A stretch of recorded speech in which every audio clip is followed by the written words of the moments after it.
Hello, നിങ്ങൾ ആദ്യമായിട്ടാണ് ഈ ചാനൽ കാണുന്നതെങ്കിൽ ഒന്ന് സബ്സ്ക്രൈബും കൂടി ചെയ്യാം. അപ്പോൾ ഇന്ന് ഞാൻ ചോറിൻ്റെ കൂടെയൊക്കെ കൂട്ടാൻ പറ്റിയ ഞങ്ങളെ കോഴിക്കോട്ടുകാരുടെ ഒരു കറിയാണ് ഉണ്ടാക്കുന്നത്. അതിന് വേണ്ടിയിട്ട് ഇതാ കറമൂസ പറിക്കുകയാണേ. ഞങ്ങളിവിടെ കോഴിക്കോട്ടുകാർ ഇതിന് കറമൂസ എന്നാണ് കേട്ടോ പറയുക. വേറെ സ്ഥലത്തൊക്കെ വേറെ എന്തൊക്കെയോ പേരാണല്ലോ പറയുക. പപ്പായ എന്ന് പറയും, കപ്പളങ്ങ എന്ന് പറയും. ഇനി ഇത് തൊലിയൊക്കെ പോക്കിയിട്ട് കഴുകിയിട്ട് ചെറിയ കഷ്ണങ്ങളായിട്ട് നുറുക്കിയെടുക്കണം. ഇതേപോലെ ഉള്ളൊരു കഷ്ണത്തിൽ നുറുക്കിയെടുക്കാം. കൂടുതൽ ചെറുതാക്കണ്ട, അപ്പോൾ ഉടഞ്ഞു പോവും. അപ്പോൾ ഇത് ഇവിടുന്ന് ചെയ്യുമ്പോൾ ചെറുപയർ കുക്കറിൽ വേവിക്കാൻ വെച്ചിട്ടുണ്ടേ. കുറച്ച് ചെറുപയർ എടുത്തിട്ട് അപ്പോൾ ഇതാ കറമൂസ ഇതാ ഇത്രയും ഉണ്ട്. അതിലേക്ക് ഇതാ കുറച്ച് 2-3 പച്ചമുളക് ചീന്തിയിട്ട് ആവശ്യമുണ്ടെങ്കിൽ മാത്രം മതി കേട്ടോ. അതാ ചെറുപയർ വെന്തിട്ടുണ്ട്. അതിലേക്ക് ഈ കറമൂസ കഷ്ണങ്ങളൊക്കെ ഇടുകയാണ്. ഇനി ഇതിലേക്ക് മഞ്ഞൾപ്പൊടി ഇടുകയാണ്. പിന്നെ മുളക് പൊടി ഇട്ടു. അതിൻ്റെ അളവൊന്നും ഞാൻ പറയുന്നില്ല കേട്ടോ. അപ്പോൾ ഏകദേശം നമുക്ക് അറിയാമല്ലോ എത്ര വേണമെന്നുള്ളത്. പിന്നെ ഇതേ കല്ലുപ്പാണ് ഇട്ടത്. കുറച്ച് കല്ലുപ്പ് ഇട്ടു. പിന്നെ അതിലേക്ക് ആവശ്യത്തിനുള്ള വെള്ളം ഒഴിച്ചു. നമുക്ക് കുക്കറിൻ്റെ അടപ്പിട്ടിട്ട് ഒന്നും കൂടെ ഒന്ന് വേവിച്ചെടുക്കാം. ഒരു 2 വിസിലാകുമ്പോഴത്തേക്ക് വേവ് ഉണ്ടാവും കേട്ടോ. കൂടുതൽ അങ്ങോട്ട് വേവണ്ട. കറമൂസ കൂടുതൽ വെന്താൽ അലിഞ്ഞു പോയാൽ ഒരു ടേസ്റ്റ്. ഇനി ഇതിൽ അരയ്ക്കാൻ വേണ്ടിയിട്ട് കുറച്ച് തേങ്ങ എടുക്കുക. ഇനി ഒരു 3-4 ചുള ചെറിയുള്ളി ഇടുകയാണ് അതിലേക്ക്. പിന്നെ കുറച്ച് ജീരകവും ഇടുക.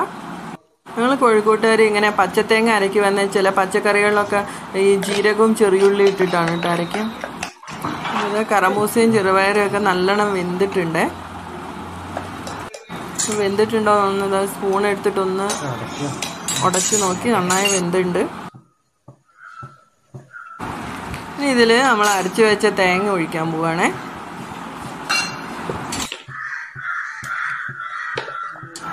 തേങ്ങ ഒഴിക്കാം. ആ ജാറിലേക്ക് കുറച്ചും കൂടെ വെള്ളം ഒഴിച്ചിട്ട് ഒന്നും കൂടി ഒന്ന് ആ തേങ്ങയൊക്കെ അതിലേക്ക് ആക്കുകയാണ്.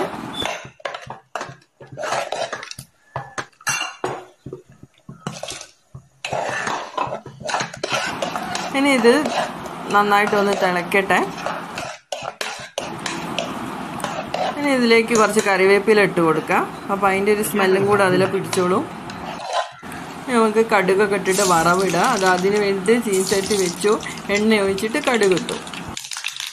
അപ്പോൾ കടുക് പൊട്ടിയിട്ട് ഇനി അതിലേക്ക് ഉള്ളി ഇടാം. ചെറിയ ഉള്ളി അരിഞ്ഞത് ഇടുകയാണ്. ഉള്ളി നല്ലോണം മൂത്തിട്ട് 2 കറിവേപ്പിലയും കൂടെ ഇട്ടിട്ട് ഇതാ കറിയിലേക്ക് ഒഴിക്കുകയാണ്.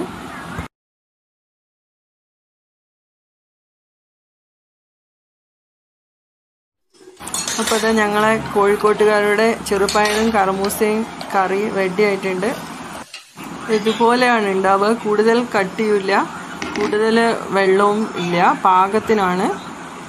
അപ്പോൾ ചെറുപയറും കറമൂസ ഇതുവരെ ഉണ്ടാക്കി നോക്കിയിട്ടില്ലാത്തവർ ഒന്ന് ഉണ്ടാക്കി നോക്കുക. നല്ല ടേസ്റ്റാണ്, എല്ലാവർക്കും ഇഷ്ടപ്പെടും. അപ്പോൾ ഇന്ന് ചോറിൻ്റെ കൂടെ ചെറുപയർ കറിയാണ്. പിന്നെ മാന്ത മുളകിട്ടതും ഉണ്ട്. ഈ കറി ഉണ്ടാക്കി നോക്കി ഇഷ്ടപ്പെട്ടിട്ടുണ്ടെങ്കിൽ ലൈക്ക് ചെയ്യുക, ഷെയർ ചെയ്യുക, സബ്സ്ക്രൈബ് ചെയ്യുക. ഇനി ഒരു പുതിയ ഡിഷുമായിട്ട് അടുത്ത വീഡിയോയിൽ കാണാം.